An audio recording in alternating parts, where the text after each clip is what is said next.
En el preciso momento que Dios liberó al pueblo de Israel de Egipto a través de Moisés, constituyó la fiesta de la Pascua, a la que le he dedicado un video cuyo link te dejo aquí arriba, e inmediatamente después empieza la fiesta de los panes sin levadura, la que analizaremos en este video. No es solo una fiesta que serviría como recordatorio por generaciones de la liberación de Egipto, sino que también es, en primer lugar, una celebración tipológica que arroja muchísima información a través de los símbolos proféticos sobre la forma en que Cristo vendría a redimir al mundo en su primera venida.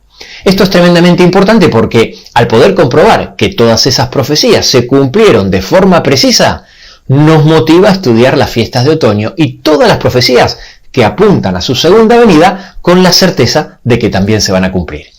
Y en segundo lugar, es un ensayo que se hacía año tras año para enfatizar y afianzar a los hijos de Dios la forma en que Cristo actúa en nosotros para nuestro crecimiento espiritual a través de la simbología de comer el pan y comer su carne. Por eso la enseñanza de estas fiestas es mucho más trascendente de lo que se cree. No te pierdas este video. Comenzamos.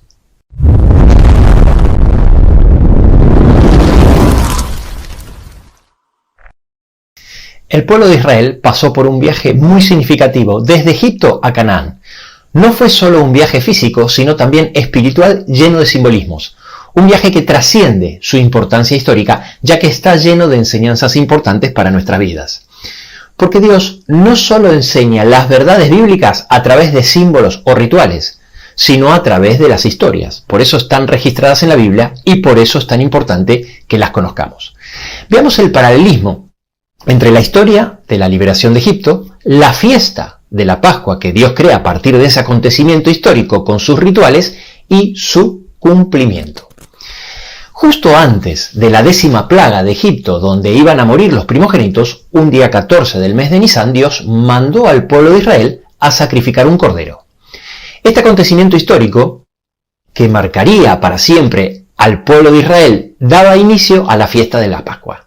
Una fiesta con un ritual bien específico, donde también el mismo día 14 de Nisán debía sacrificarse un cordero.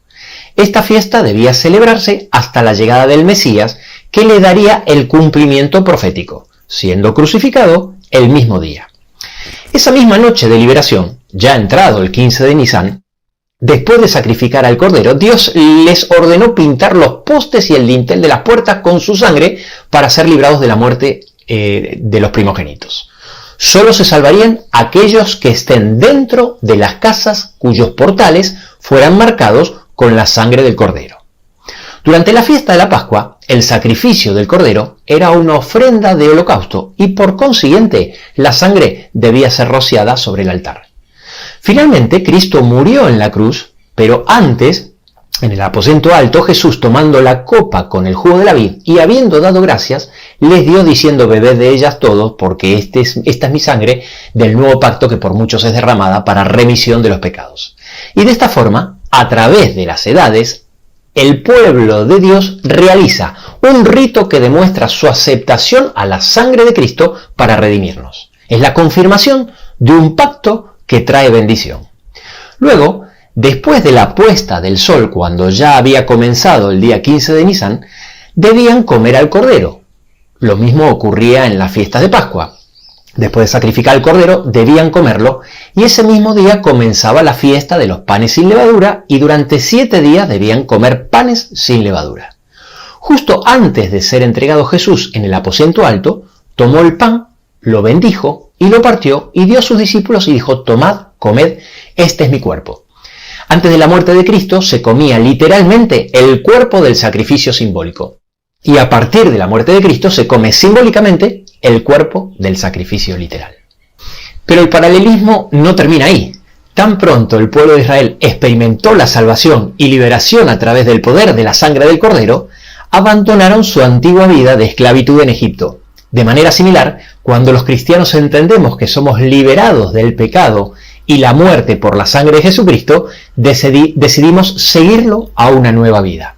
En 1 Corintios 10, de los versículos 1 al 4, el apóstol Pablo hace referencia a varios eventos claves en la historia de Israel como símbolos de verdades espirituales. En el versículo 2 dice que fueron bautizados en la nube y en el mar.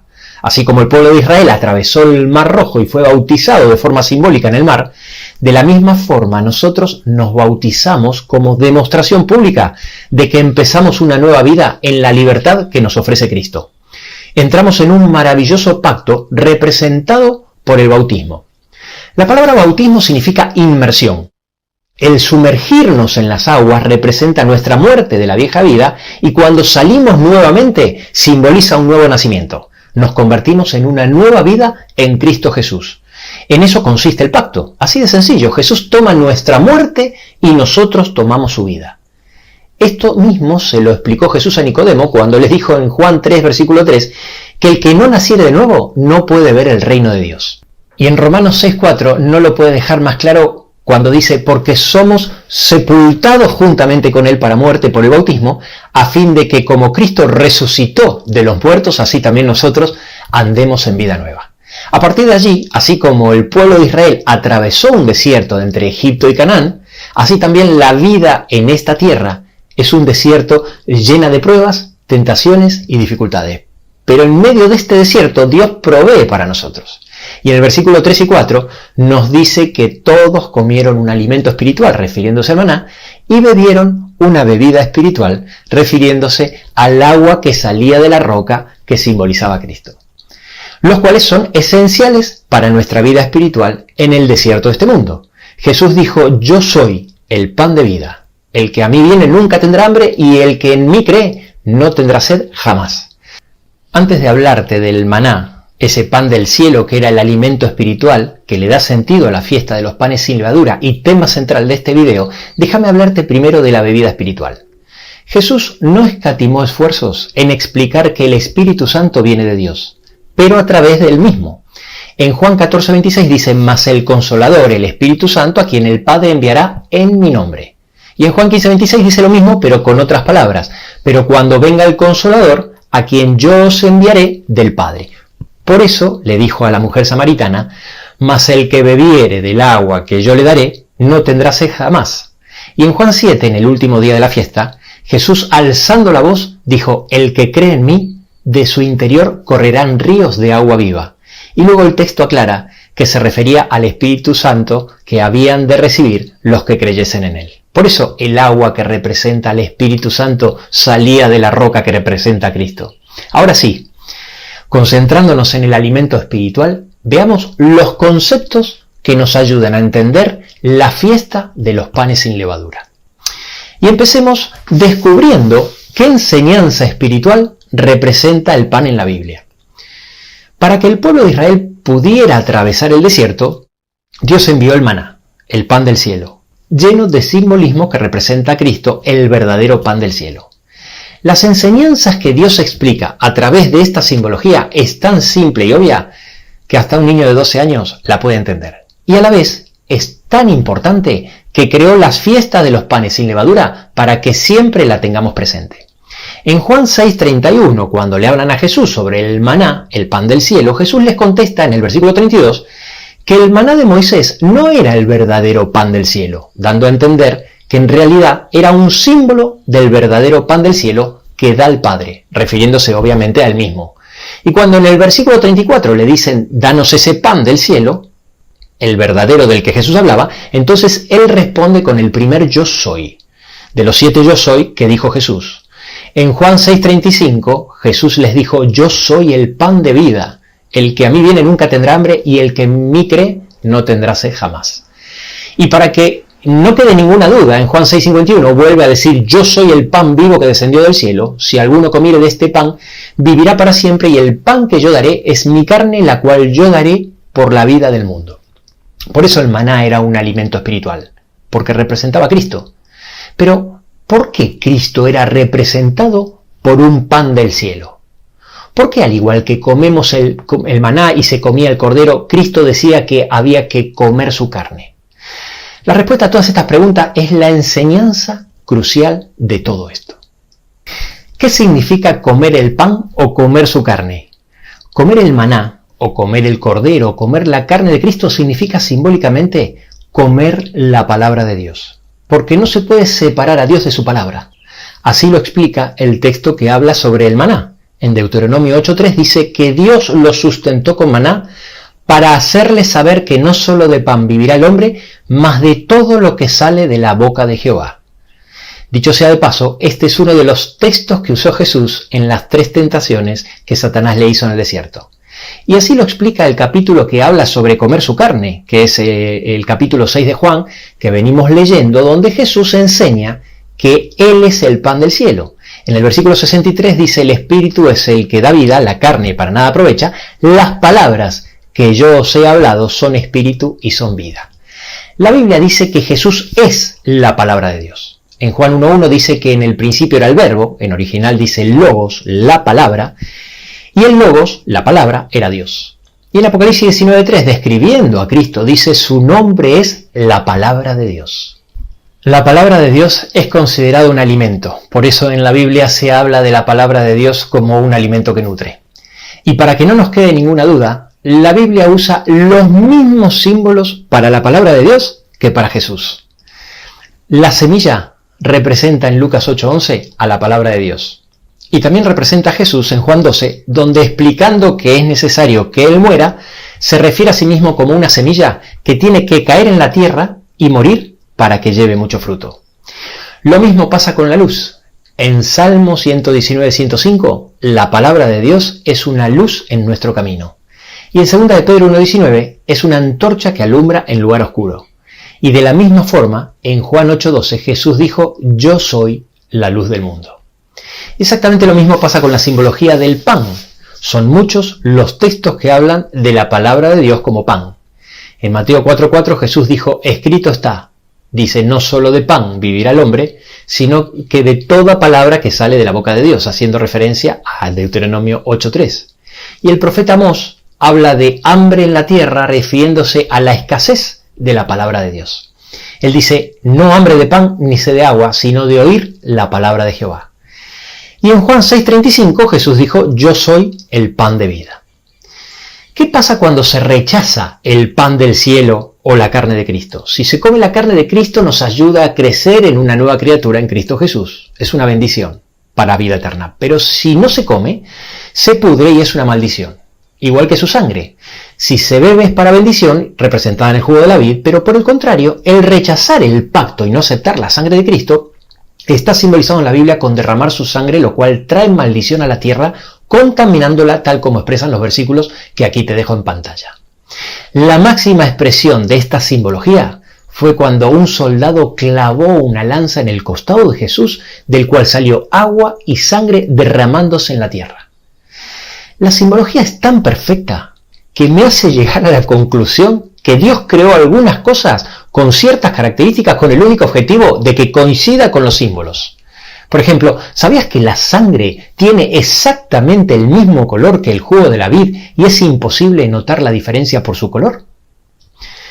Dicho sea de paso, cuando en Apocalipsis se habla que los ríos y los mares se convertirán en sangre, no esperes un cumplimiento literal. Es simbólico y hace referencia al rechazo masivo de la palabra de Dios en el planeta.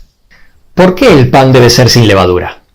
La levadura cambia la composición de la masa mediante la fermentación, al igual que el jugo de la vid, que al fermentar se transforma en vino. Y este cambio, realizado por la levadura en el pan y por el alcohol en el jugo de la vid, representa todas las modificaciones que el hombre realiza a la palabra de Dios, adulterando su significado o enseñanza. Por eso, en Mateo 16:6, cuando Jesús dice: mirad, guardaos de la levadura de los fariseos y de los saduceos, luego 6 versículos más adelante aclara diciendo: entonces entendieron que no les había dicho que se guardasen de la levadura del pan, sino de la doctrina de los fariseos y de los saduceos. Así pues, para enseñar esta realidad en las fiestas de los panes sin levadura, las casas deberían vaciarse de levadura durante toda la semana. La Biblia nos advierte sobre varios tipos de levadura, simbolizando de esta manera diferentes formas de adulterar o deformar la palabra de Dios. Los fariseos eran un grupo religioso que se destacaban por su devoción a la ley y las tradiciones judías, pero también por su hipocresía y falta de amor y compasión hacia los demás. Y los saduceos eran un grupo religioso que no creían en la resurrección de los muertos. La levadura de los saduceos, por lo tanto, representa la tentación de abrazar una fe vacía o incompleta sin aceptar la plenitud de la verdad revelada por Dios. Después, en Marcos 8:15 Jesús les dice: guardaos de la levadura de Herodes. Herodes era un gobernante corrupto y violento que buscaba su propio beneficio y poder, y la levadura de Herodes representa la tentación de buscar el poder y la riqueza a expensas de alejarse de la palabra de Dios y por consiguiente de Cristo. Y también Pablo menciona la levadura en las cartas a los Gálatas y a los Corintios, mientras que la levadura de los Gálatas, expresada en el capítulo 5, representa la tentación de seguir falsas enseñanzas o doctrinas legalistas que nos alejan de la gracia de Dios y de la verdad de la salvación por la fe en Cristo. Por otro lado, en 1 Corintios también capítulo 5, Pablo se refiere a la inmoralidad sexual que había en la comunidad cristiana de Corinto, y la levadura de Corinto representa, por lo tanto, la tentación de tolerar o justificar el pecado en la vida de la iglesia. ¿Cómo se come la carne de Cristo? Dios dio instrucciones precisas de cómo debía comerse el maná para que sepamos cómo debía comerse la carne de Cristo. Es decir, cada instrucción era una enseñanza espiritual de cómo debemos acercarnos a la palabra de Dios. En Éxodo 16:21 leemos sobre el maná que Dios proveía a los israelitas en el desierto y lo recogían cada mañana. Cada día debemos buscar a Jesús a través de su palabra. Luego el texto continúa diciendo: cada uno según lo que había de comer. El maná tenía que ser recogido individualmente. Cada persona debía ir a recoger su propia porción. De la misma manera, cada uno de nosotros debe tener una relación personal con Jesús. No podemos depender de la relación que otra persona tenga con Él. Escuchar sermones, audios y lo que otras personas comparten está bien, pero no reemplaza nuestros momentos a solas con el Creador estudiando su palabra. Y luego, que el sol calentaba, se derretía. Debe ser lo primero que hagamos cada día, bien temprano por la mañana.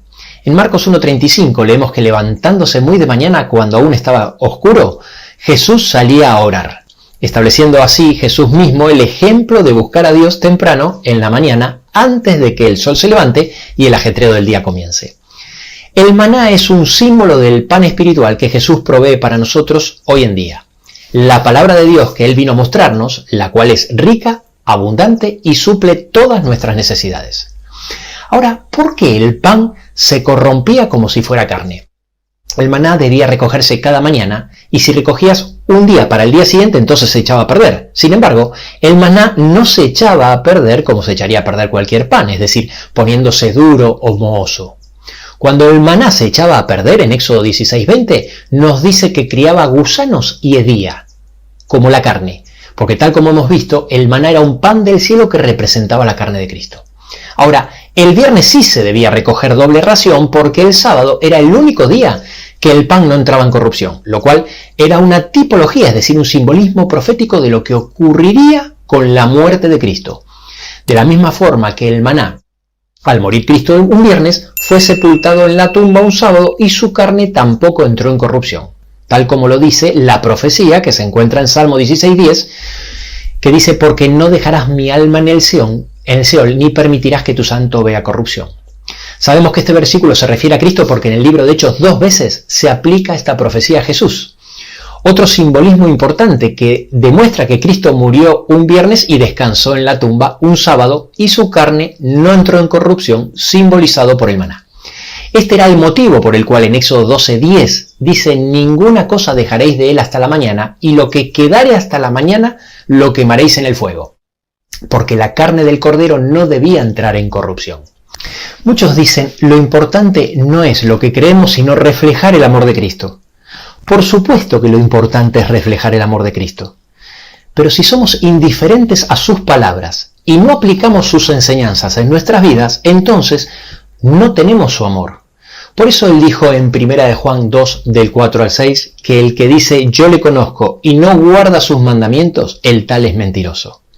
Que el amor de Dios se perfecciona en el que guarda su palabra y que el que quiere permanecer en Jesús debe andar como Él anduvo.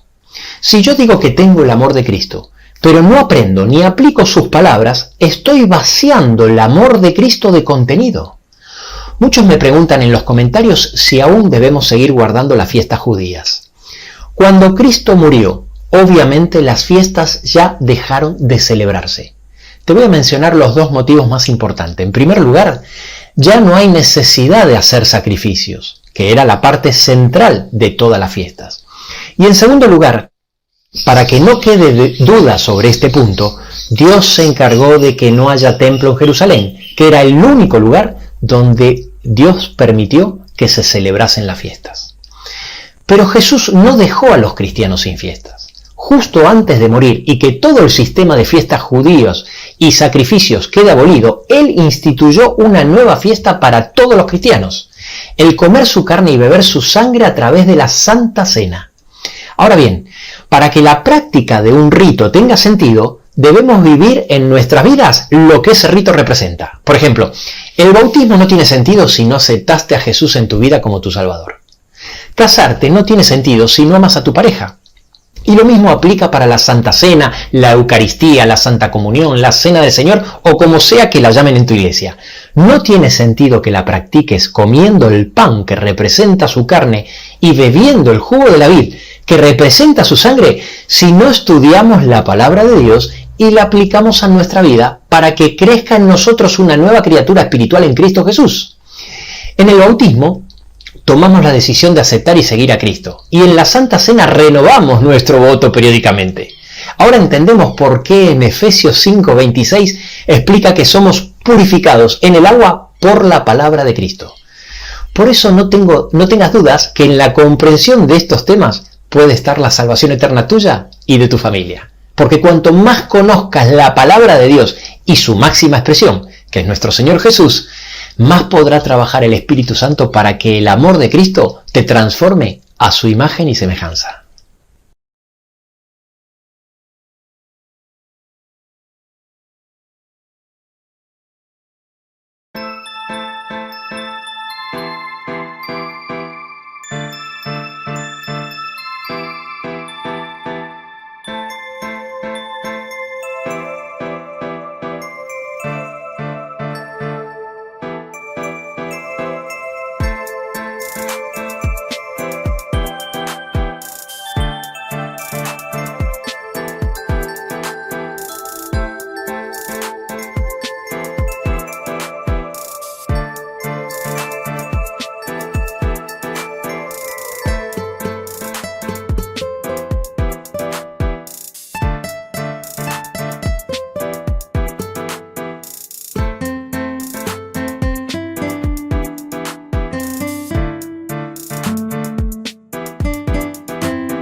make me smile.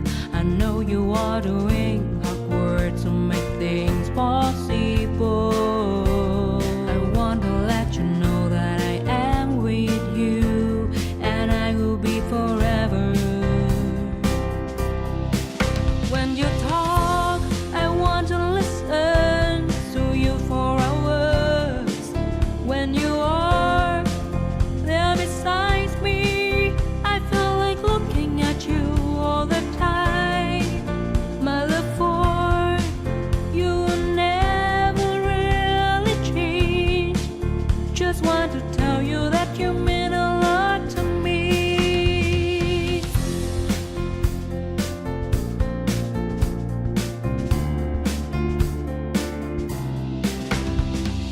Every little thing related to you make me smile. I know you are doing hard work to make things possible. I want to let you know that I am with you, and I will be forever. Every little thing related to you make me smile.